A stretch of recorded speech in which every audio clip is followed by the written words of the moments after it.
بسم اللہ الرحمن الرحیم۔ سورہ یونس کا رکوع نمبر 2 اور 11ویں پارے کا رکوع نمبر 7، اس کا لفظی ترجمہ ہو چکا تھا۔ آج ہم انشاءاللہ اس کی تفسیر شروع کریں گے۔ اعوذ باللہ من الشیطان الرجیم، بسم اللہ الرحمن الرحیم۔ وَلَوْ يُعَجِّلُ اللَّهُ لِلنَّاسِ الشَّرَّ اسْتِعْجَالَهُم بِالْخَيْرِ لَقُضِيَ إِلَيْهِمْ أَجَلُهُم۔ اللہ تعالیٰ انسان سے ان آیتوں میں شکوہ کر رہے ہیں کہ اگر اللہ تعالیٰ لوگوں کے لیے جلدی کر دیتے شر میں، یعنی کوئی بھی گناہ کرتا اور فوراً اللہ کی طرف سے عذاب آ جاتا، جلدی آتا عذاب، اتنا جلدی، استعجالہم بالخیر، جتنا لوگ جلدی میں جاتے ہیں خیر کو طلب کرنے میں۔ جیسے آپ کو کوئی نعمت ملنے والی ہو نا، تو انسان کی خواہش کیا ہوتی ہے؟ فوراً ملے، فوراً ملے۔ آپ جب نیک عمل کرتے ہیں تو آپ کی خواہش ہوتی ہے فوراً مجھے بدلہ ملے اس کا، فوراً جنت ملے، فوراً اچھا بدلہ ملے مجھے اس کا۔ تو اللہ کہتے ہیں کہ یہ جو کافر لوگ ہیں، مشرک لوگ ہیں، یہ بھی بار بار کہہ رہے ہوتے ہیں ہم جب گناہ کر رہے ہیں تو ہمیں اگر یہ اسلام برحق ہے تو اس کی سزا فوراً مل جائے نا، تو سزا کیوں نہیں مل رہی؟ اسی طرح مسلمان گناہ گار بھی یہی سوچ رہے ہوتے ہیں، بھائی سزا کیوں نہیں مل رہی؟ تو اللہ کہتے ہیں بھائی جتنی تمہیں کسی خیر کے طلب کرنے میں جلدی ہے نا، اتنی اگر اللہ جلدی عذاب دینے میں کرنا شروع کر دے تو پھر ہوگا پتہ ہے کیا؟ لَقُضِيَ إِلَيْهِمْ أَجَلُهُمْ، تمہاری اجل کا فیصلہ کر دیا جائے گا، تمہارا کام تمام کر دیا جائے گا، تم سب تباہ و برباد ہو جاؤ گے۔ پھر یہ دنیا دارالامتحان نہیں رہے گی، یہ دارالجزا بن جائے گی، سزا کا گھر بن جائے گی۔ تو اللہ نے یہ امتحان کی جگہ رکھی ہے، اور رزلٹ ہمیشہ امتحان میں دیر سے اناؤنس ہوتا ہے، فوراً اناؤنس نہیں ہوتا۔ بس اب اللہ کا قاعدہ یہ ہے کہ سزا فوراً نہیں دینی، جس کا رزلٹ کیا ہے؟ فَنَذَرُ الَّذِينَ لَا يَرْجُونَ لِقَاءَنَا، پس ہم چھوڑ دیں گے ان لوگ کو، لا يَرْجُونَ لِقَاءَنَا، جو ہم سے ملاقات کی امید نہیں لگاتے، جن کا خیال یہ ہے کہ ہم مٹی ہو کے ختم ہو جائیں گے، اتنا بڑا جرم کر رہے ہیں لیکن ایسے مجرموں کو بھی ہم چھوڑ دیتے ہیں۔ فی طغیانہم یعمہون، ان کی سرکشی میں اس طرح چھوڑ دیتے ہیں کہ یعمہون، وہ حیران سرگردان گھوم رہے ہیں، اس میں ٹکرے مار رہے ہیں، ہدایت نہیں مل رہی ان کو، ہم چھوڑ دیتے ہیں، فوراً سزا نہیں دیتے۔ وَإِذَا مَسَّ الْإِنسَانَ الضُّرُّ دَعَانَا لِجَنبِهِ أَوْ قَاعِدًا أَوْ قَائِمًا۔ اللہ نے ایک اور شکایت بیان کی انسان کی۔ دیکھیں پچھلی آیت میں اللہ کیا بیان کر رہے ہیں کہ انسان چاہتا ہے بھائی اگر اسلام برحق ہے تو میں گناہ کروں فوراً سزا ملے، کیوں نہیں مل رہی؟ اس کا مطلب ہے کوئی آخرت نہیں ہے، گناہوں پہ اللہ کوئی ناراض نہیں ہوتا۔ لیکن دوسری طرف انسان کی عادت کیا ہے؟ وَإِذَا مَسَّ الْإِنسَانَ الضُّرُّ، جب کوئی مصیبت انسان کو پہنچ جاتی ہے، دعانا لجنبہ، تو پھر ہمیں یاد کرنا شروع کر دیتا ہے۔ پھر یہ نہیں کہتا کہ مصیبت پہنچی ہے تو کوئی بات نہیں، اللہ کون ہے، اسلام کون ہے، خدا کیا ہوتا ہے، نا نا نا نا نا، پھر بڑا ہمیں یاد کرنا شروع کر دیتا ہے۔ لجنبہ، اپنے پہلو کے بل بھی، او قاعدن، بیٹھے ہوئے حالت میں بھی، او قائمن، کھڑے ہوئے بھی، یعنی ہر حال میں ہمیں پکارتا ہے پھر وہ۔ یعنی جب مصیبت پہنچتی ہے نا، پھر دلائل کو جو دلائل اس کے سمجھ میں نہیں آ رہے تھے وہ سارے سمجھ میں آنا شروع ہو جاتے ہیں۔ فَلَمَّا كَشَفْنَا عَنْهُ ضُرَّهُ، لیکن اس سے بڑا مسئلہ کیا ہے انسان کے ساتھ کہ جب ہم اس سے اس کی مصیبت کو دور کر دیتے ہیں، مرہ، وہ ایسے گزر جاتا ہے، یعنی ایسا ہو جاتا ہے کَأَن لَّمْ يَدْعُنَا، گویا کہ اس نے ہمیں پکارا ہی نہیں تھا، إِلَىٰ ضُرٍّ، کسی مصیبت کی طرف، مَسَّهُ، جو مصیبت اسے پہنچی تھی۔ بھول جاتا ہے پرانے غم کو کہ کیسے میں اللہ کو پکار رہا تھا اور کیسے میں دعائیں مانگ رہا تھا، کیسے میں نیک لوگوں کے پاس جا کے دعائیں کروا رہا تھا، منتیں مان رہا تھا۔ جب مصیبت دور ہوئی ایسا ہو گیا جیسے کبھی اللہ کو پکارا ہی نہیں تھا اس نے، ایسا اللہ کو بھول جاتا ہے۔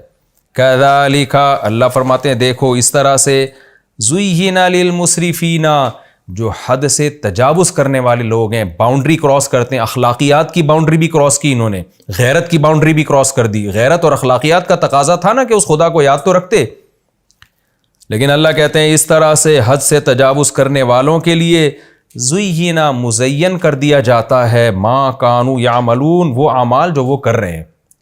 تو کتنا برا عمل کیا. اللہ اس کو پہلے پکار رہے تھے, جب مصیبت دور ہو گئی تو اللہ کو بھول گئے. یہ بد عملی ان کے لیے مزین, یعنی اس کو برا بھی نہیں سمجھتے, وہ اس پہ ان کو ندامت بھی نہیں ہوتی. تو آگے اللہ فرما رہے ہیں وَلَقَدْ أَهْلَكْنَا الْقُرُونَ مِنْ قَبْلِكُمْ لَمَّا ظَلَمُوا, دیکھو ہم نے بہت ساری بستیوں کو ہلاک کیا ہے, من قبلکم, تم سے پہلے, لما ظلموا, جب انہوں نے ظلم کیا تھا. یہ حرکتیں وہ پہلی بستیاں بھی کر چکی ہیں, ان سے عبرت حاصل کرو. وجاءتهم رسلهم بالبینات, ان کے پیغمبر بھی ان کے پاس واضح دلائل کے ساتھ آئے تھے. وما كانوا ليؤمنوا, لیکن وہ لوگ ایسے تھے ہی نہیں کہ ایمان لے آتے, ڈھیٹ ہٹ دھرم لوگ تھے. كذلك نجزي القوم المجرمين, اسی طرح ہم مجرم لوگوں کو بدلہ دیا کرتے ہیں, جیسے ہم نے پچھلی قوموں کو تباہ و برباد کیا. ثم, پھر, جعلناکم, اے لوگوں جو قرآن سن رہے ہو, جعلناکم, ہم نے تم کو بنایا, خلائف فی الارض, زمین میں جانشین. کتنی زبردست آیت ہے, یعنی ہم جو زمین میں آئے ہیں نا تو ہم بھی آگے گزر جائیں گے. تو اللہ ہمیں بتا رہا ہے کہ تم اپنے آپ کو کیا سمجھتے ہو, تم اپنے آپ کو اس زمین کا والے وارث سمجھتے ہو, ایسا نہیں ہے. بڑے لوگ آئے دنیا میں, چلے گئے, تم بھی آئے چلے جاؤ گے. تو اس دنیا سے دل نہ لگاؤ, یہ دنیا دارالامتحان ہے, آزمائش کی جگہ ہے, اس میں تم نے خدا کو جواب دینا ہے. پچھلی امتوں کے حالات سے عبرت حاصل کرو. تو جب تم زمین پہ آئے ہو, ہم نے خلیفہ بنایا, من بعدہم, ان پچھلی امتوں کے بعد. کیوں بنایا خلیفہ؟ لننظرا, تاکہ ہم دیکھیں, کیف تعملون, تم عمل کیسا کر رہے ہو. اور ہم جب زمین میں جانشین بنے ہیں تو ہم کیا کر رہے ہیں, ہم یہ دیکھ رہے ہیں کہ ہم دولت کتنی حاصل کرتے ہیں, ہم خواہشات کتنی پوری کرتے ہیں, ہم میں ترقی زیادہ کون کرتا ہے, ہم میں مزے زیادہ کون اڑاتا ہے, ہم میں صحت کس کی اچھی ہے. تو اللہ نے جو غیر مسلم کا کانسیپٹ ہے وہ بالکل غلط قرار دیا ہے. اور اللہ نے اپنا, جو اللہ نے جس مقصد کے لیے ہمیں پیدا کیا اس کو قرآن میں ہائی لائٹ کیا کہ ہم نے جو تمہیں ان کے بعد زمین میں جانشین بنایا, صرف ایک وجہ تھی, لننظرا, تاکہ ہم دیکھیں, کیف تعملون, تمہارا عمل کیسا ہے. وَإِذَا تُتْلَى عَلَيْهِمْ آيَاتُنَا بَيِّنَاتٍ, کتنی پیاری آیات ہیں جو تلاوت کی جا رہی ہیں. لیکن مشرکین کیا کہا کرتے تھے, قرآن شکایت کر رہا ہے, اذا تتلی علیہم آیاتنا بینات, جب ان پر ہماری آیتیں, واضح آیتیں, واضح کا مطلب ایسی واضح آیتیں ہیں جو اٹریکٹ کرتی ہیں, ان آیتوں پر اعتراض بنتا نہیں ہے. لیکن جب ان پر ہماری آیتیں تلاوت کی جاتی ہیں, قال الذین لا یرجون لقاءنا, وہ لوگ کہتے ہیں جو ہم سے ملاقات کی امید نہیں لگاتے. کیونکہ اگر وہ ملاقات کی امید ہوتی نا کہ ایک دن اللہ کے سامنے کھڑے ہونا ہے, تو پھر ایسی بات کرتے نہیں. آخرت کے جو منکر لوگ ہیں وہ کیا کہتے ہیں, ایتی بقرآن غیر ھذا, اے نبی آپ قرآن لے آئیں غیر ھذا, اس کے علاوہ. یعنی ہم آپ کو اپنا سردار بھی مان لیں گے, ہم آپ کو قوم کا لیڈر بھی مان لیں گے. معاذ اللہ نقل کفر, اگر آپ کو یہ شوق ہے لیڈر بننے کا, کوئی سیاسی لیڈر کا یا بادشاہ بننے کا, معاذ اللہ, تو یہ قرآن کے علاوہ کوئی اور کتاب لے آئیں, ہم آپ کو فالو کرنا شروع کر دیں گے. ٹھیک ہے, آپ عرب کے ایک بڑے خاندان میں پیدا ہوئے ہیں, آپ کے والد ایک بزرگ تھے, ان کی ایک خاندانی شرافت تھی, آپ کے چچا, آپ کے دادا, سارے قریشی ہاشمی, بیت اللہ کی چابیاں ان لوگوں کے ہاتھ میں تھیں, آپ بڑے اونچے خاندان کے, آپ کی شرافت بھی مشہور ہے, آپ نے کبھی زندگی میں زبان سے جھوٹ نہیں بولا. تو اگر یہ معاذ اللہ نقل کفر جو کچھ آپ نے دعوے کیے ہوئے ہیں, آپ کا مقصد کوئی سیاسی لیڈر ہے یا ہماری قیادت ہے, تو آپ ایک ہماری بات پر یعنی تھوڑی سی ہمارے ساتھ کمپرومائز کر لیں کہ یہ جو کتاب آپ نے پیش کی ہے نا, اس کے علاوہ کوئی اور کتاب لے آئیں آپ. او بدلہ, یا اگر 100% کوئی دوسری کتاب آپ کے لیے پیش کرنا ممکن نہیں ہے, بدلہ, اس کو تھوڑا چینج کر دیں, کچھ اپنا رکھیں, کچھ ہماری مرضی کی چیزیں اس میں ڈال دیں.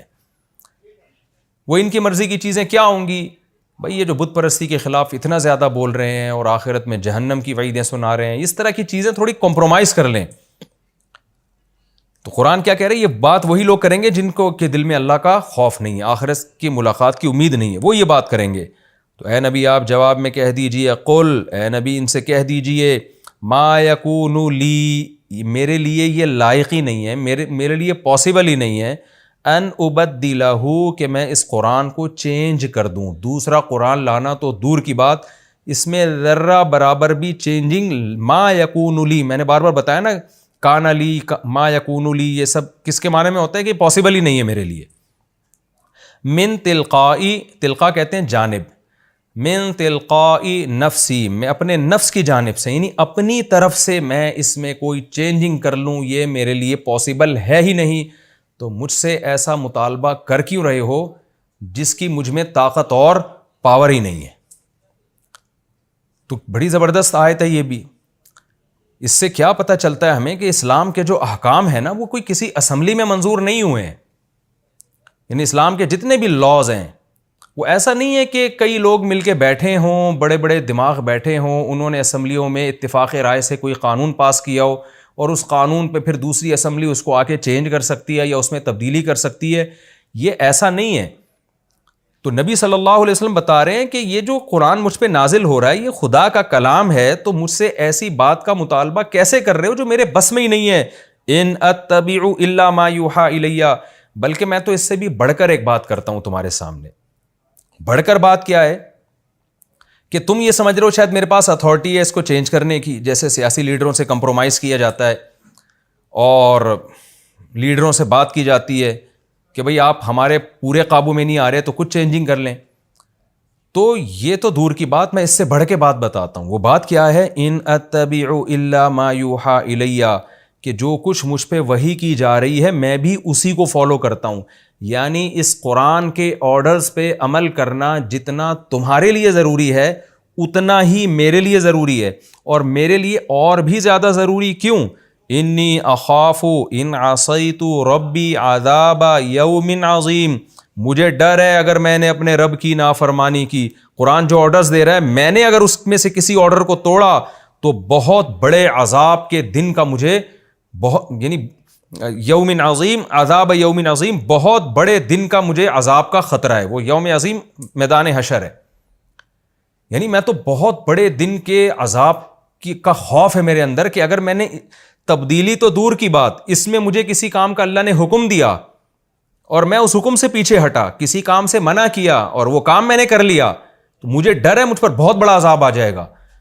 تو جس آرڈرز کو فالو کرنے کا مجھے ایسا حکم ہے اس میں آرڈر کی چینجنگ کا تو سوال ہی پیدا نہیں ہوتا. تو یہ میرا کلام ہے ہی نہیں، یہ تو خدا کے آرڈرز ہیں اور اس کا میں تم سے زیادہ پابند ہوں. آگے قرآن دلائل سے بات کرتا ہے. دیکھیں انہوں نے مطالبہ کیا تھا، بھئی چینج کر دو یا تبدیل کر دو. نبی نے کیا جواب دیا؟ ممکن نہیں ہے میرے لیے. اور نہ صرف یہ کہ ممکن نہیں ہے بلکہ ایسا ناممکن ہے جس کا تصور نہیں ہے، کیونکہ چینجنگ تو دور کی بات، میں تو اس قرآن کے حکم کو میرے لیے فالو کرنا تم سے بھی زیادہ ضروری ہے. آگے اللہ دلیل دے رہے ہیں کہ یہ ایسا کیوں ہے. یعنی تم یہ کیوں نہیں مان رہے کہ یہ اللہ کا کلام ہے اور یہ اس میں چینجنگ نبی کی طرف سے ممکن نہیں ہے. اللہ ہی کسی آیت کو منسوخ کر دے تو اس کی مرضی، کہ نبی کی طرف سے چینجنگ ممکن نہیں ہے، یہ اللہ کا کلام ہے. دیکھیں جب مشرکین مطالبہ کر رہے ہیں نا نبی سے کہ آپ چینج کر دیں، اس کا مطلب وہ یہ نبی پہ ثابت کرنا چاہ رہے ہیں کہ یہ آپ نے خود بنایا ہے. تو اس کا آگے جواب دیا جا رہا ہے، قل لو شاء اللہ ما تلوتہ علیکم، اے نبی آپ ان سے کہہ دیجئے اللہ اگر چاہتا تو میں اس کلام کو تم پہ تلاوت نہ کرتا. یہ سب اللہ کی طرف سے ہو رہا ہے اور میں اس کا پابند ہوں. ولا ادراکم بہ، اور نہ اللہ تمہیں اس کلام کی خبر دیتا. فقد لبثت فیکم عمرا من قبلہ، اس سے پہلے میں نے زندگی کا عمر کا ایک بہت بڑا حصہ تم میں گزار دیا. لبثت میں رہا ہوں، فیکم تمہارے درمیان، عمرن ایک عمر، یہ تنوین اس کے لیے آتی ہے کہ ایک عمر کا ایک حصہ، من قبل ہی اس سے پہلے، کیونکہ مشرکین مکہ میں آپ رہے نا 40 سال کے بعد آپ کو نبوت ملی، تو میں نے 40 45 50 سال تمہارے درمیان گزارے ہیں. اگر میں نے اپنی طرف سے گڑنا ہوتا تو ایک آیت تو میں اس دوران پیش کرتا. کتنی زبردست دلیل ہے. اس کی مثال ایسے ہے کہ دیکھیں جو جرم کرتا ہے نا وہ ایک دم سے بہت بڑا مجرم نہیں بن جاتا. ہم اکثر کسی کو پکڑتے ہیں نا جرم کرتے ہوئے، ایک 50 سال کا آدمی نے ایک بہت بڑا جرم کیا، 20 بندوں کو قتل کر دیا اس نے، یا ہم یوں کہتے ہیں قتل نہیں کیا لیکن اس پہ قتل کا الزام لگا. تو جب عدالت میں سماعت چلتی ہے تو لوگ کیا کہتے ہیں کہ بھئی یہ 50 سال ہمارے درمیان رہا ہے، آج تک ہم نے اس کو کسی جانور کو قتل کرتے ہوئے نہیں دیکھا، تو ایک دم سے یہ آدمی ایسا جری ہو کر 20 آدمیوں کو کیسے قتل کر سکتا ہے؟ اتنا بڑا الزام آپ کیسے لگا رہے ہیں اس کے اوپر؟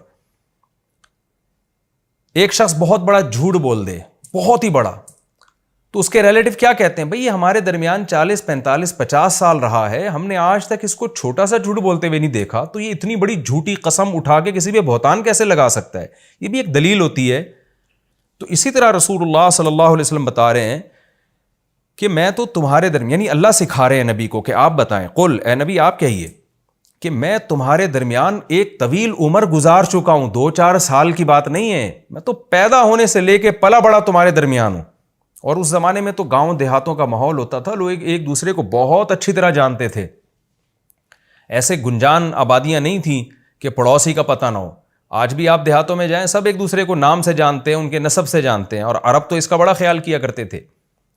تو میں تمہارے درمیان میں نے عمر کا ایک بہت بڑا حصہ گزارا ہے، اگر میں نے جھوٹ بولنا ہوتا تو میرے کچھ جھوٹ پہلے بھی تو پکڑے جاتے نا۔ مجھے لیڈر بننے کا شوق ہوتا، مجھے حکومت کا شوق ہوتا، مجھے ریاست کا شوق ہوتا، میں کوئی سیاسی لیڈر ہوتا اور مجھے کچھ جھوٹ بولنے پڑتے، یہ کچھ جھوٹی آیتیں گھڑتا، تو کچھ تو گھڑتا نا پہلے۔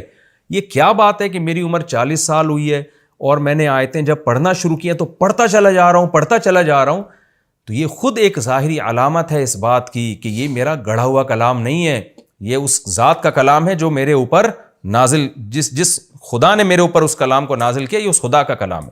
فَقَدْ لَبِثْتُ فِيكُمْ عُمْرًا، مجھے یہ آیت پڑھنے میں بہت مزہ آتا ہے، جب بھی میں سورہ یونس کی تلاوت کرتا ہوں نا، مجھے اس آیت میں بڑا مزہ آتا ہے۔ قُلْ لَوْ شَاءَ اللَّهُ مَا تَلَوْتُهُ عَلَيْكُمْ، اے نبی آپ ان سے کہہ دیجئے اللہ چاہتا تو میں ان آیتوں کو تم پہ تلاوت کر کے نہ سناتا، اتنی میں مخالفت کیوں لیتا بھلا؟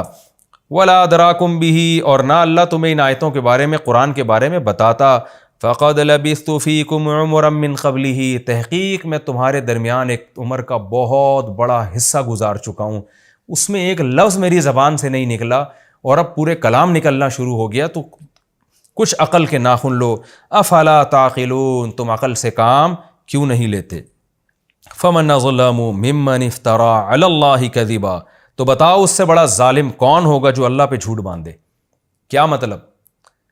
اگر میں یہ کہہ رہا ہوں اللہ کا کلام ہے تو میں اللہ پہ جھوٹ باندھ رہا ہوں نا، اگر یہ واقعی جھوٹا، معاذ اللہ میں نے جھوٹا دعویٰ کیا نبوت کا، تو جس شخص کی زبان سے زندگی میں کبھی جھوٹ نہ نکلا ہو، اچانک وہ جھوٹ بولے تو اتنا بڑا جھوٹ کہ پیدا کرنے والے پہ جھوٹ باندھ دے، یہ کیسے ممکن ہے؟ اس لیے کہ اس سے بڑا ظالم تو کوئی ہو ہی نہیں سکتا جو افترا علی اللہ کذبا، جو اللہ پہ جھوٹ باندھے۔ تو میں ایک طرف تم میری صداقت کی، امانت کی گواہی دیتے ہو کہ ہم نے کبھی نبی صلی اللہ علیہ وسلم کی زبان سے جھوٹ نہیں دیکھا، کبھی کوئی غیر اخلاقی سرگرمیوں میں نہیں دیکھا، اور ایک طرف میں اتنا بڑا ظالم بن جاؤں کہ جس خدا نے پیدا کیا کلام میرا ہو اور میں اس کے کھاتے میں ڈال دوں، اس کی طرف نسبت کر دوں، وہ تو بہت ہی بڑا کوئی ظالم ہوگا۔ تو فمن اظلم ممن افترى علی اللہ کذبا، اس سے بڑا ظالم کون ہوگا جو اللہ پہ جھوٹ باندھے، او کذب بآیاتہ، اسی طرح خوب سمجھ لو جو اللہ پہ جھوٹ باندھے اس سے بڑا ظالم کوئی نہیں ہے، لیکن جو اللہ کے کلام کو جھوٹا قرار دے اس سے بڑا بھی کوئی ظالم نہیں ہے۔ وہ کلام جس کا کلام ہونا ثابت ہو جائے، تو یا تو میں بہت بڑا جھوٹا معاذ اللہ، یا تم بہت بڑے یا تو میں بہت بڑا ظالم معاذ اللہ، یا تم بہت بڑے ظالم ہو۔ تو تم تحقیق کرو، واقعی اگر یہ اللہ کا کلام ہے تو تم اس کا انکار کر کے بہت بڑے ظالم بن رہے ہو۔ انہ لا یفلح المجرمون، بے شک بات یہ ہے کہ مجرم لوگ کبھی کامیاب نہیں ہوتے۔ اگر میں نے اللہ پہ جھوٹ باندھا ہے تو سب سے بڑا ظالم میں، اور اگر میں نے جھوٹ نہیں باندھا، واقعی اللہ کا کلام ہے، تو خوب سمجھ لو پھر اس کا انکار کر کے تم سے بڑا ظالم پھر کوئی نہیں ہوگا، اور ایسے مجرم لوگ کبھی کامیاب نہیں ہوتے۔ وَيَعْبُدُونَ مِن دُونِ اللَّهِ مَا لَا يَضُرُّهُمْ وَلَا يَنفَعُهُمْ، مشرکین یہ سارے کام کر کیوں رہے ہیں؟ قرآن کو جھوٹا کیوں قرار دے رہے ہیں؟ اس لیے کہ ان کو اپنے پتھروں کے بنائے ہوئے بتوں کی عبادت کو چھوڑنا پڑے گا اور خاندانی رسومات کا بائیکاٹ کرنا پڑے گا، یہ سارا کھیل ہی اسی کا ہے۔ تو قرآن کہہ رہے کہ تم قرآن کا انکار کر کے سپورٹ کس نظریے کو کر رہے ہو، یہ بھی تو دیکھو نا۔ دیکھیں ایک آدمی قرآن کا انکار کرتا ہے، ویسے ہی نہیں کرتا، ویسے ہی نہیں مانتا وہ قرآن کو، یہ بھی غلط ہے۔ لیکن ایک انکار اس لیے کر رہا ہے کہ قرآن میں یہ کہا ہے کہ جھوٹوں پر اللہ کی لعنت، اور یہ ایک نمبر کا جھوٹا ہے یہ خود. تو ہم اس کو کیا کہیں گے؟ یار تو ایک کتاب کا صرف اس بیس پہ انکار کر رہا ہے کہ تیرے لیے جھوٹ حلال ہو جائے. جیسے آج جو ایتھیسٹ اور ملحد لوگ قرآن کا انکار کرتے ہیں، کیوں کرتے ہیں؟ اس لیے نہیں کہ ان کو قرآن کے قرآن ہونے کا یقین نہیں ہے، اس لیے کہ قرآن کی تعلیمات ان کو باؤنڈ کر دیتی ہیں. قرآن ان سے زنا چھڑوائے گا، قرآن ان سے ہومو سیکشولیٹی چھڑوائے گا، قرآن ان کو ماں باپ کا احترام سکھائے گا، قرآن ان سے شراب چھڑوائے گا، قرآن ان کو نماز کا پابند بنائے گا. تو ان کو قرآن سے دشمنی کیوں ہے؟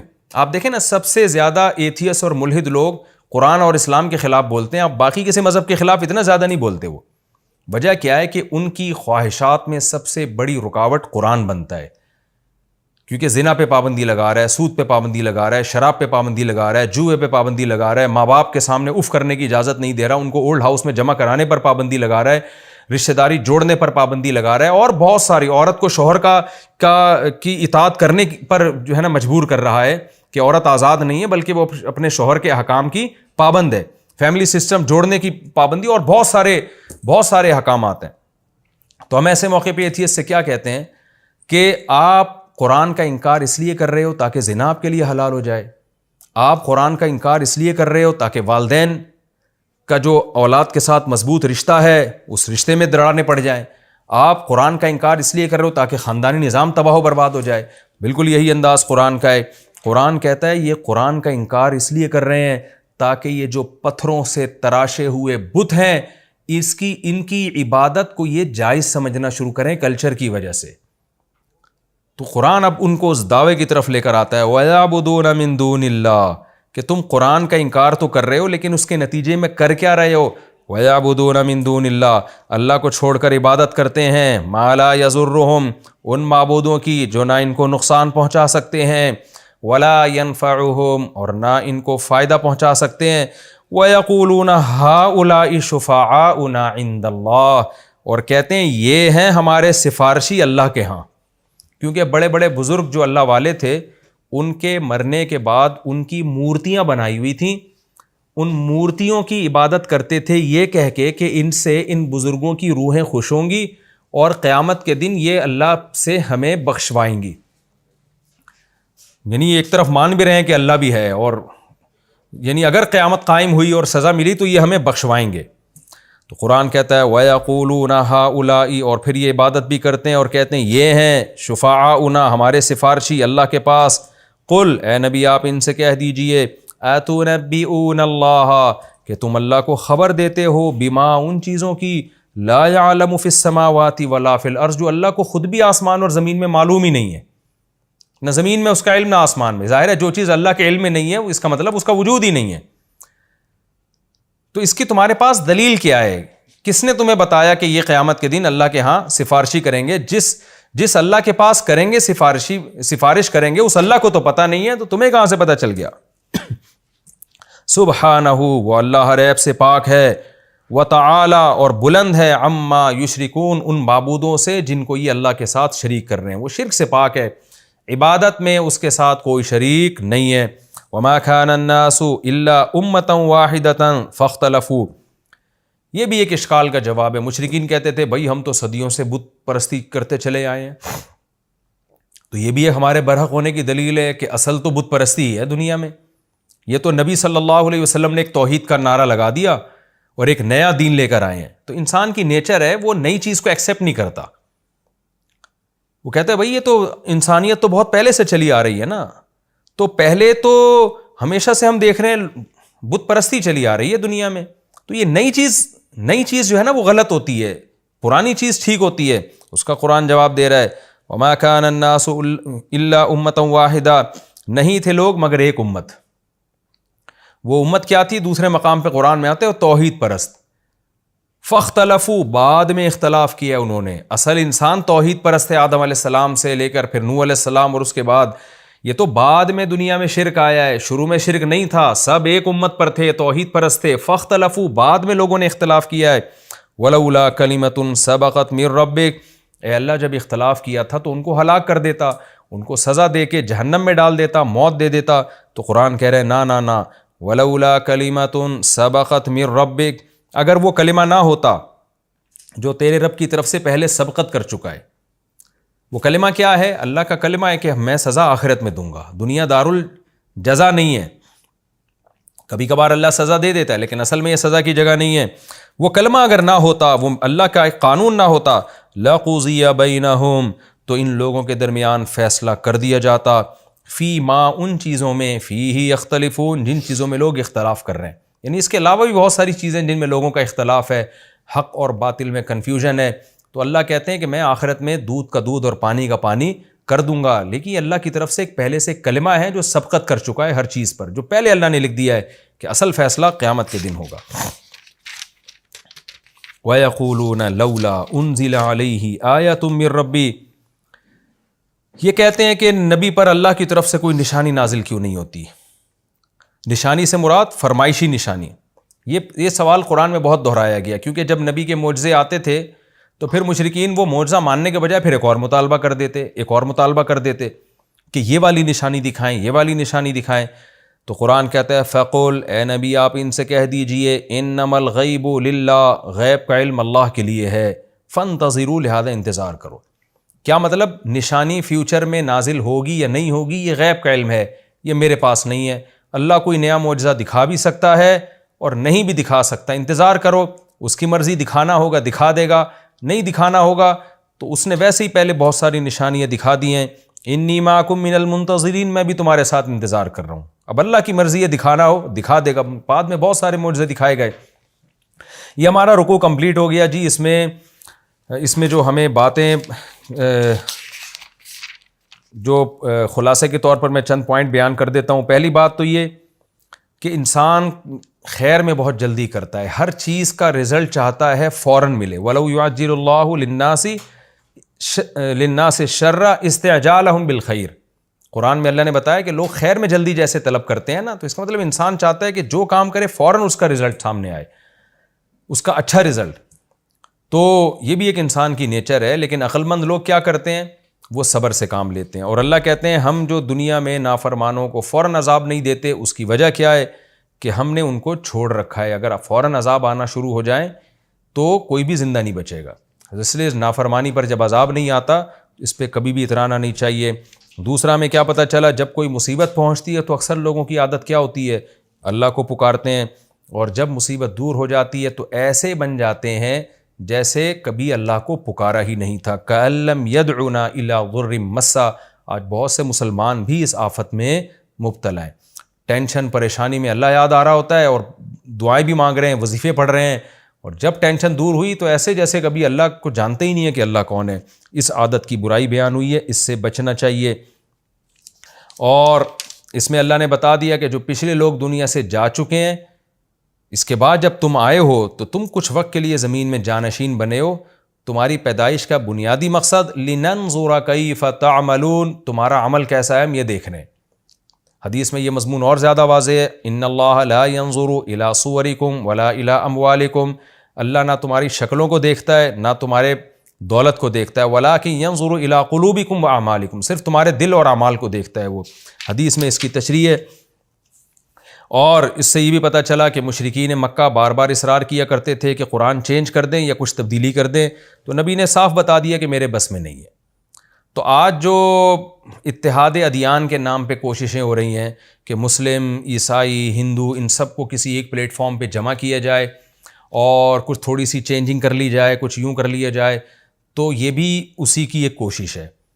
تو اس میں دیکھیں اتحاد بین الامم، یعنی مختلف قوموں مذہبوں کے درمیان اتحاد اگر اس طور پر ہو کہ ان میں جھگڑے ختم ہو جائیں، ایک دوسرے پہ ہوٹنگ ختم ہو جائے، تو اس کا تو اسلام بھی قائل ہے۔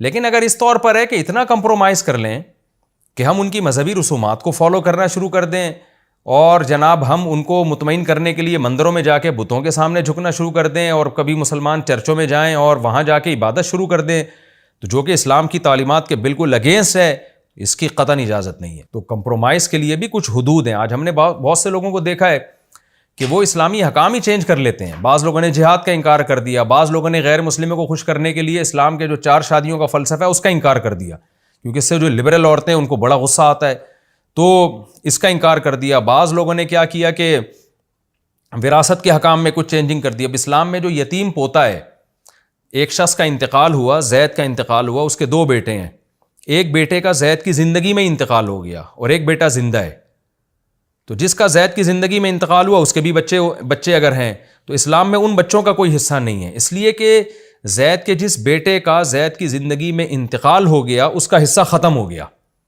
تو جو بیٹا زندہ ہے اس کو وراثت ملے گی۔ اب کیا ہے کہ چونکہ لبرل لوگوں نے کوئی یہ چیز سمجھ میں نہیں آتی، تو ہمارے ہاں ماضی میں کیا ہوا، پاکستان میں کچھ لبرل قسم کے مولویوں کو لا کے قانون پاس کرا لیا گیا اور اس یتیم پوتے کا بھی حصہ ڈال دیا، کیونکہ آپ کو اچھا نہیں لگ رہا کہ یار اس بیچارے کے پاس کہاں سے پیسے آئیں گے، حالانکہ اس کے ایک اور طریقہ بھی ہو سکتا تھا، اس کو پیسے، اس کو وراثت میں حصہ دلانے کا کوئی ایک خاص طریقہ ہو سکتا تھا، وصیت ہو سکتی تھی اس کے لیے، لیکن کیا ہے کہ گوروں کو خوش کرنے کے لیے، مغربی دنیا کو خوش کرنے کے لیے بہت سارے اسلام کے احکام میں گڑبڑ کی جا رہی ہے، چینجنگ کی جا رہی ہے۔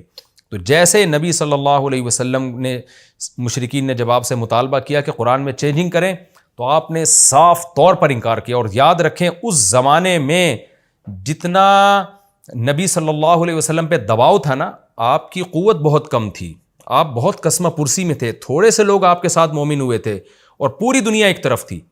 تو اگر اسلام میں چینجنگ کی ذرہ برابر اجازت ہوتی نا مصلحت کی خاطر، تو اس وقت نبی چینجنگ کرتے، جب اس وقت چینجنگ نہیں ہوئی، تو جب اسلام دنیا میں پھیل گیا، 1 ارب سے زیادہ لوگ مسلمان ہیں، تو اب چینجنگ کی کہاں سے اجازت ہو گئی ہے؟ اس میں یہ بھی داخل ہے کہ لوگ کیا کرتے ہیں، بعض دفعہ کسی کو دین کے قریب لانے کے لیے گناہ میں اس کے ساتھ شرکت کر لیتے ہیں، یہ بھی حرام ہے۔ مثال کے طور پر ایسے واقعات آپ نے سنے ہوں گے کہ جی ایک آدمی کی بینک کی آمدن تھی، تو آپ نے اس کو دین پہ لانے کے لیے اس کے پیسوں سے چائے پی لی تاکہ دین کے قریب کروں، حالانکہ آپ نے جب اس کے ساتھ کھانا کھایا ہے وہ تو اسی حرام پیسوں سے کھانا کھلا رہا ہے، جو اگر حرام ہے، ہر بینک میں جاب بھی حرام نہیں ہے اور بینک کے ہر شعبے کی ارننگ بھی حرام نہیں ہے، اگر حرام شعبے سے اس کا تعلق ہے، سود میں انوالومنٹ ہے کسی طریقے سے، تو آپ اس کے خرچے پہ چائے نہیں پی سکتے، الا یہ کہ آپ وہ پہلے نیت کریں صدقہ کرنے کی اور اس کو بتائیں، وہ ایک لمبا ٹاپک ہے۔ تو اسلام کی ایک باؤنڈری ہے، جوڑ پیدا کرنے کے لیے بھی آپ کو اس باؤنڈری کو کراس کرنے کی اجازت نہیں ہے۔ لوگ کیا کرتے ہیں، مخلوط گیدرنگ میں شادیوں میں چلے جاتے ہیں، اب جیسے لڑکے لڑکیاں اکٹھے ہیں، ایک بےہودگی کا ماحول ہوتا ہے شادیوں میں، ہم نے دیکھا بعض داڑھیوں والے بھی چلے جاتے ہیں، ان کو منع کرو یار یہ تو گناہ کی مجلس ہے، غلط ہے، آپ کیوں جا رہے ہو؟ تو جواب کیا دیتے ہیں، بھائی رشتہ داری جوڑنے کے لیے، تو رشتہ داری جوڑنے کی بھی ایک باؤنڈری ہے، اس کو بھی آپ اس باؤنڈری کو کراس نہیں کر سکتے۔ تو یہ ببانگ دوہل بتا دیا بھائی یہ جو اسلام کے قوانین ہیں یہ کوئی اسمبلیوں میں پاس ہوئے قوانین نہیں ہیں، یہ من جانب اللہ نازل ہوئے ہیں، تو جو نازل ہو گئے اس میں کسی قسم کی چینجنگ کی آپ کو اجازت نہیں ہے۔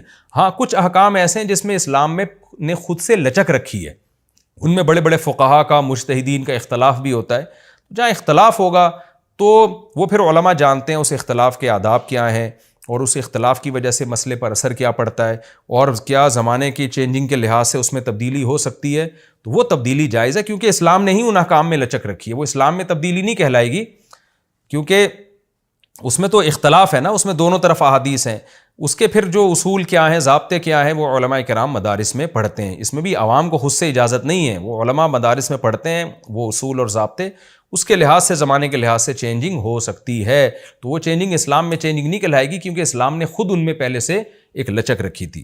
تو یہ بھی ہمیں ان آیتوں سے پتہ چلتا ہے کہ آپ کو اس کی اجازت نہیں ہے کہ زمانے کے لحاظ سے آپ اسلام کے جو قطعی اور یقینی احکام ہیں ان کو آپ چینج کرنا شروع کر دیں۔ اور ایک نقطے کی بات یہ بھی پتہ چلتی ہے کہ مشرکین تو کہتے تھے یہ جو بت ہیں یہ ہماری قیامت کے دن بخشش کروائیں گے، آج یہ کانسیپٹ تو بہت کم رہ گیا ہے، لیکن یہ پیروں کے بارے میں کانسیپٹ آج بھی موجود ہے، لوگ اپنے پیروں کو ایسا اپنا باپ بنا لیتے ہیں، وہ پیر صاحب شریعت کے خلاف بھی چل رہے ہیں پھر بھی اس کو فالو کر رہے ہیں، اور یہی ہوتا ہے کہ یہ پیر ہمیں قیامت کے دن ہماری کشتی پار لگا دیں گے، تو ایسا کچھ بھی نہیں ہے، آپ کو بھی شریعت کو فالو کرنا ہے، آپ کے پیر صاحب کو بھی شریعت کو فالو کرنا ہے، جو شریعت کو فالو نہ کرے اس کو آپ پیر نہیں بنا سکتے، اس سے تعلق قائم نہیں کر سکتے۔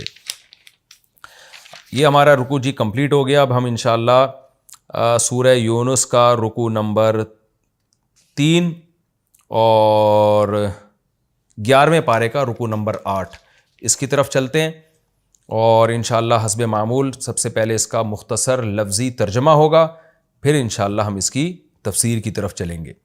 وَإِذَا أَذَقْنَا النَّاسَ رَحْمَةً، اب آسان ترجمہ میں جلدی کر دیتا ہوں، وَإِذَا أَذَقْنَا النَّاسَ رَحْمَةً، اور جب ہم انسان کو چکھاتے ہیں کوئی رحمت، مِن بَعْدِ ضَرَّاءَ، مصیبت کے بعد، مستہم جو مصیبت ان لوگوں کو پہنچی ہو، اذا لہم میں نے بتایا تھا نا اذا اچانک کے لیے بھی آتا ہے، اذا لہم مکرن اچانک ان کے لیے مکر و فریب کرنے لگتے ہیں، یہ لوگوں کے لیے ایک مکر ہو جاتا ہے، فی آیاتنا ہماری نشانیوں میں، تفسیر میں اس کی ڈیٹیل آئے گی انشاءاللہ۔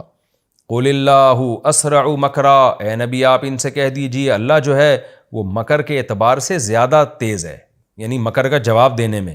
ان رسولنا بے شک ہمارے جو رسول ہیں یعنی فرشتے، یکتبون وہ لکھ رہے ہیں، ما تمکرون وہ مکر جو تم کر رہے ہو، هو الذی اللہ وہ ذات ہے، یسیرکم سارا یسیرو سیرن کا معنی چلنا، سیرہ یسیرو سبح یسبحو کی طرح چلانا، اللہ وہ ذات ہے جو تم کو چلاتا ہے، فی البری خشکی میں بھی، والبحری اور سمندروں میں بھی، حتیٰ یہاں تک کہ اذا کنتم جب تم ہوتے ہو، فی الفلکی کشتی میں، وجرین بہم جرا یجری کا معنی چلنا، اور جرینا ضربنا کی طرح مؤنث کا صیغہ ہے، چونکہ بہت ساری کشتیاں یہ مؤنث کے معنی میں ہے نا، وجرینا بہم اور کشتیاں چلتی ہیں ان لوگوں کو لے کر، بریحن ہوا کے ساتھ، طیبۃ پاکیزہ ہوا، طیبہ مرغوب ہوا، مرغوب ہوا کسے کہتے ہیں؟ جس سمت میں آپ جانا چاہتے ہیں نا ہوا بھی اسی سمت میں چل رہی ہو، اس کو کہا جاتے ہیں، اس کو اس لیے اس کا ترجمہ یہ بھی کیا گیا موافق ہوا، وہ ہوا جو آپ کے موافق ہے، جب موافق ہواؤں کے ساتھ کشتیاں ان کو لے کے چلتی ہیں،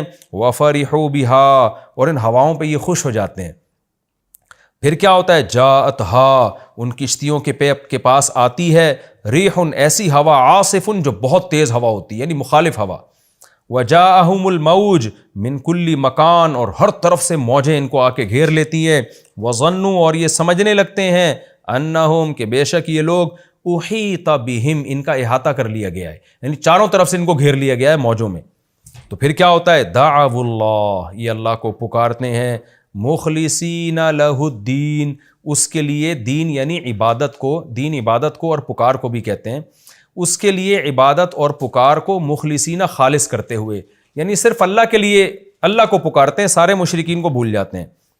کہتے کیا ہے؟ لئن انجیتنا اے اللہ اگر انجیتا تو نے نجات دی ہم کو، من ہذہ اس مصیبت سے، لنکونن ہم ضرور بالضرور ہو جائیں گے، من الشاکرین شکر کرنے والوں میں، فلما پس جب، انجاہم انجا ینجی انجا نکرما یکرمو کی طرح، جب اللہ نے ان کو نجات دے دی، اذا ہم یبغون اچانک، اذا بتایا تھا نا اچانک کے معنی میں بھی، اذا ہم یبغون فی الارض اچانک یہ بغاوت کرنے لگتے ہیں، بغا یبغی کا معنی بغاوت، اچانک یہ بغاوت کرنے لگتے ہیں زمین میں، بغیر الحق ناحق بغاوت شروع کر دیتے ہیں، سرکشی یہاں مراد ہے سرکشی۔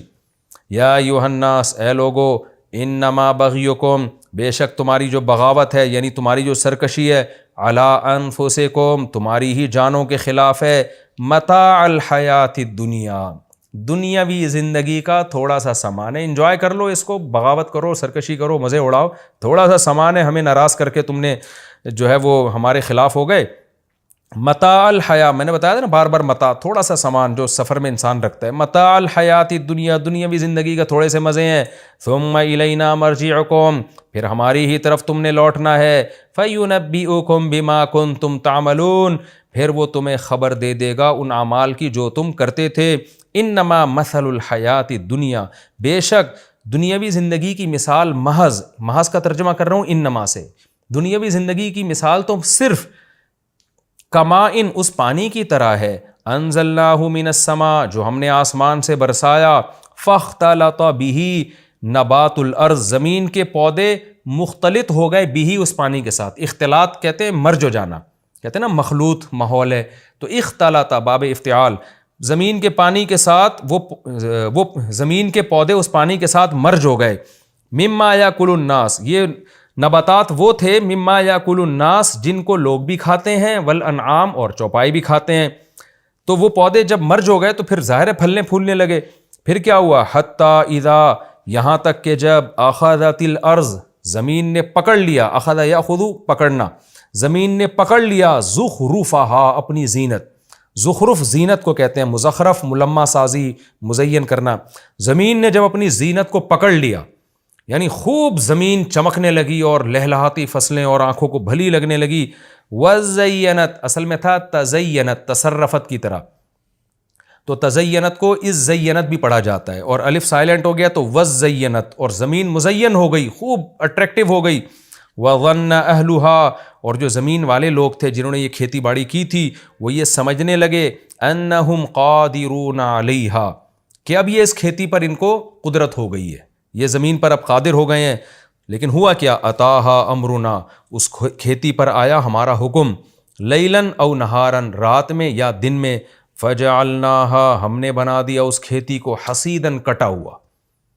ایسا کوئی عذاب آیا، حصید کٹی ہوئی چیز کو کہتے ہیں، بالکل کٹا ہوا بنا دیا، اجاڑ دیا۔ کأن لم تغنا، غنیہ یغنا کئی بار آ چکا ہے، اس کا معنی ہوتا ہے رہنا۔ لم تغنا، یہ چونکہ زمین مؤنث ہے نا اس لیے، یہ کھیتی بھی مؤنث ہے یہاں پہ۔ کأن لم تغنا، گویا کہ یہاں رہی ہی نہیں ہے کھیتی، بالامس، کل، امس گزشتہ کل کو کہتے ہیں، یعنی کل یہاں پر کوئی کھیتی تھی نہیں، ایسا عذاب آیا اور سب چٹ ہو گیا ایک سیکنڈ کے اندر۔ تو یعنی اس دنیا کی مثال ایسے کھیتی کی طرح ہے، تو تم بھی جب مرو گے نا اور یہ سب کچھ ختم ہوگا، تمہیں بھی ایسا لگے گا اتنی ترقی کی اور چند سیکنڈ میں ساری ترقی کا ستیہ ناس ہو گیا۔ کذالک نفصل الآیات، اس طرح ہم اپنی آیات کھول کھول کے بیان کرتے ہیں، لقوم یتفکرون، ان لوگوں کے لیے جو غور و فکر سے کام لیتے ہیں۔ وقت ہمارا کمپلیٹ ہو گیا، لیکن میں اس کا لفظی ترجمہ مکمل کر دیتا ہوں، چند آیتیں باقی ہیں۔ واللہ یدعو الی دار السلام، اور اللہ دار السلام کی طرف بلاتا ہے، سلامتی کے گھر کی۔ سلامتی یعنی یہ زمین تو جو دنیا ہے نا تو فنا ہونے والی ہے، جیسے کھیتی ایک دن فنا ہو جاتی ہے تو زمین بھی ایسے ہی فنا ہو جائے گی، لیکن اللہ تمہیں سلامتی کا مطلب کیا ہے، جو فنا ہونے سے محفوظ ہے، اس گھر کی طرف تمہیں بلاتا ہے۔ وَيَهْدِي مَن يَشَاءُ إِلَىٰ صِرَاطٍ مُسْتَقِيمٍ، اور جس کو چاہتا ہے سیدھے راستے کی ہدایت دے دیتا ہے۔ لِلَّذِينَ أَحْسَنُوا، وہ لوگ جو اچھا عمل کریں گے، الحسنہ، ان کے لیے اچھائی ہے، اچھا بدلہ ہے، وزیادۃ، اور اضافہ بھی ہے، یعنی صرف ان کو ان کے عمل کا اچھا بدلہ نہیں ملے گا بلکہ ہم اپنی طرف سے اضافہ بھی دیں گے۔ ولا یرحق، رحیق یرحق کا معنی ہوتا ہے چھا جانا، ولا یرحق وجوہہم، اور نہ چھائے گی ان کے چہروں پر، قطر، سیاہی، ولا ذلہ، اور نہ ذلت، ان کے چہروں پر نہ سیاہی ہوگی نہ ذلت ہوگی۔ اولئک اصحاب الجنہ، یہ جنت والے لوگ ہیں، ہم فیہا خالدون، جس میں ہمیشہ رہیں گے۔ والذین کسبوا السیئات، اور جن لوگوں نے برائیاں کمائیں، جزاء سیئۃ، تو برائی کا جو بدلہ ہے، بمثلھا، وہ اسی برائی کے بقدر ہے، جتنا جرم کریں گے اتنی سزا ملے گی۔ وترہقہم ذلہ، اور ذلت ان پر چھا جائے گی۔ ما لہم من اللہ من عاصم، نہیں ہوگا اللہ کے سوا، اللہ سے من عاصم، کوئی بچانے والا۔ کأنما، گویا کہ، اغشیت، اغشا یغشی کا معنی بھی چھا جانا نا، تو اغشیت چھائی گئی ہے، وجوہہم، ان کے چہروں پر، قطعا من اللیل، رات کے ٹکڑے، قطعہ کہتے ہیں ایک ٹکڑے کو، قطع اس کی جمع آتی ہے، رات کے ٹکڑے، مظلمہ، اظلم یظلم، اندھیری رات، تو اندھیری رات کے گویا ٹکڑے ان کے چہروں پر چھا گئے ہیں۔ اولئک اصحاب النار، یہ آگ والے لوگ ہیں، ہم فیہا خالدون، جس میں ہمیشہ رہیں گے۔ وَيَوْمَ نَحْشُرُهُمْ جَمِيعًا، اور جس دن ہم ان سب کو جمع کریں گے۔ ثُمَّ نَقُولُ لِلَّذِينَ أَشْرَكُوا، پھر جو مشرکین ہوں گے ہم ان سے کہیں گے، مکانکم، ٹھہرو۔ یہ مکانہ کا معنی عربی میں ہوتا ہے اسٹاپ، ٹھہرو، یہ اسی طرح استعمال ہوتا ہے یہ لفظ، اس کا کوئی فعل نہیں ہے، یعنی یہ فعل ہی کے معنی میں ہے۔ مکانکم، تم ٹھہرو، انتم، تم بھی، وشرکاؤکم، اور تمہارے شرکا بھی، یعنی جب ہم جیسے کسی کو سمجھاتے ہیں نا، ٹھہرو میں تمہیں بتاتا ہوں کیا ہے، تو اللہ کہیں گے تم اور تمہارے سارے معبود ٹھہرو۔ فَزَيَّلْنَا بَيْنَهُمْ، زَالَ یزول کا معنی زائل ہونا، ازالہ یزیل، ازالہ کرنا، تو زیلنا کا معنی بھی ازالہ کرنا۔